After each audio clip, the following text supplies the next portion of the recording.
I tell you quite frankly, if you would have asked me to become a Muslim that time, I would say you're crazy, right?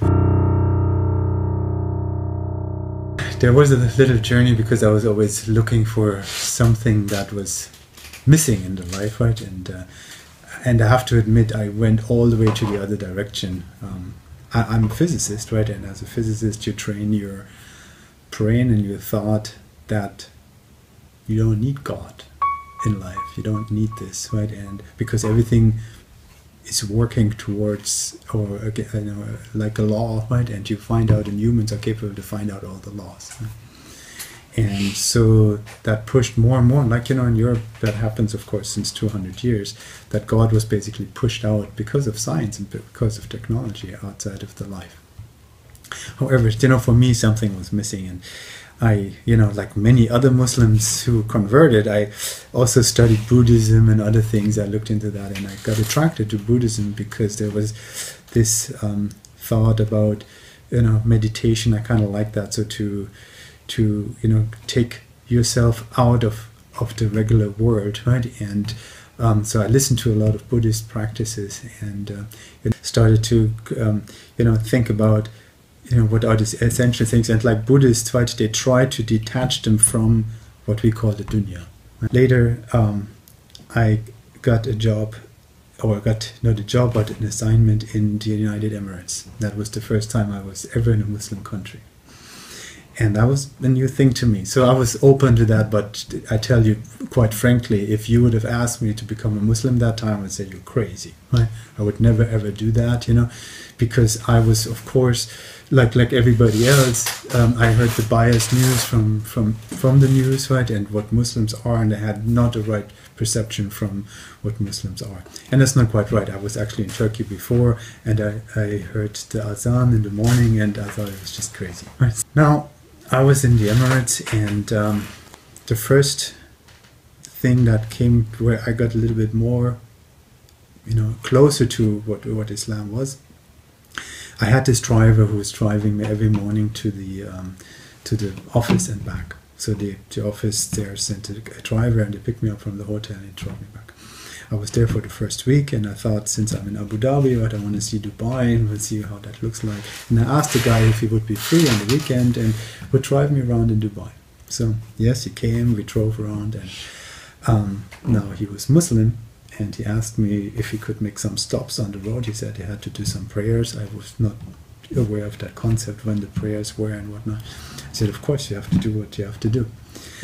So he kept driving me around, so he dropped me off back at the hotel, and then he said to me, after I paid him a little tip more than I should have, or I was supposed to, and he said, I pray for you. And the way he said that was not just I pray for you, and he said that was deep from his heart. That really touched me. So that was the first thing.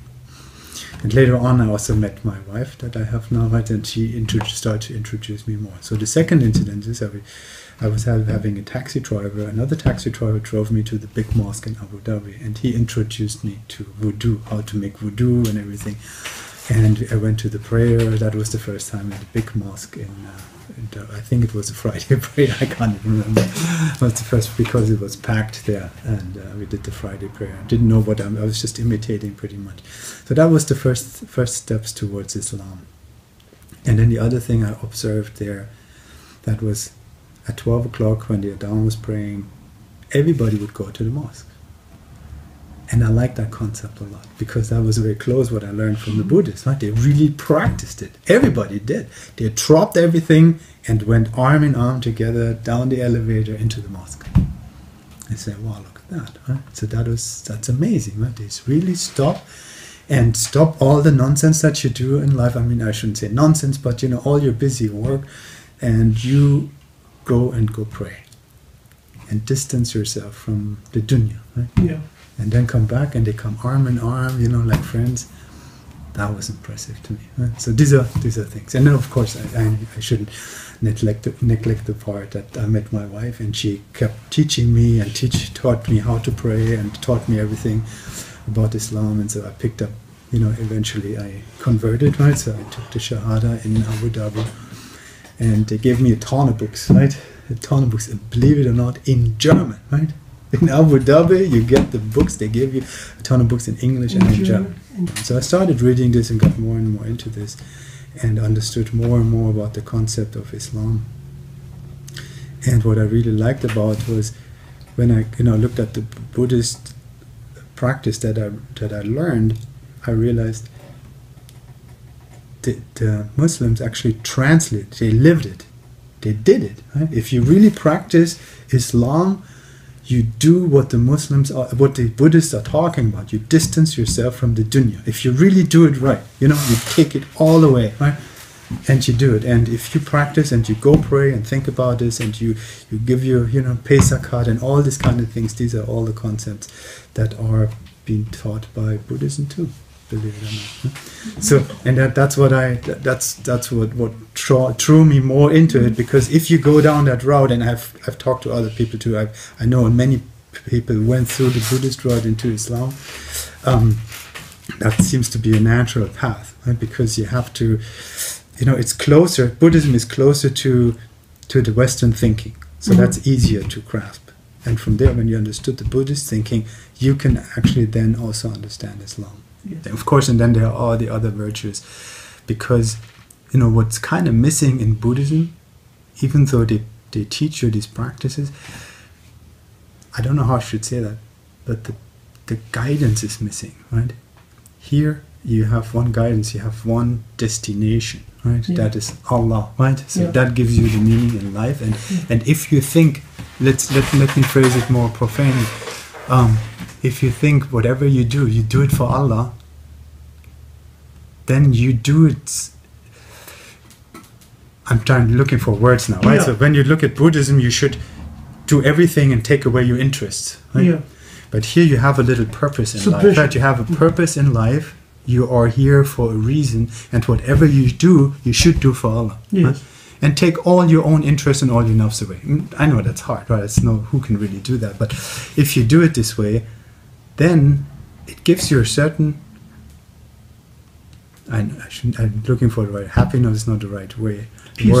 It gives you peace of mind, peace of mind, because you feel like, now you're doing the right thing. Sure, that's the right thing to do. You're not doing it for yourself, you're doing it for a higher reason. Yeah? Whatever you do. And if you think about all your actions in that manner, then that gives you, great guidance overall, right? And if you keep practicing this, right, then that is where you can get better, right, overall. You can do that in Buddhism, but I don't think in Buddhism, I've never seen this, that you get this guidance. Yes, they talk about suffering and how to avoid suffering in life, but this guidance is missing. This part is, from my perspective, is missing. And I'm not trying to compare the religions, this religion is better than that one, we shouldn't be doing this, I know that. But I'm just trying to say that to describe how I came from here to there.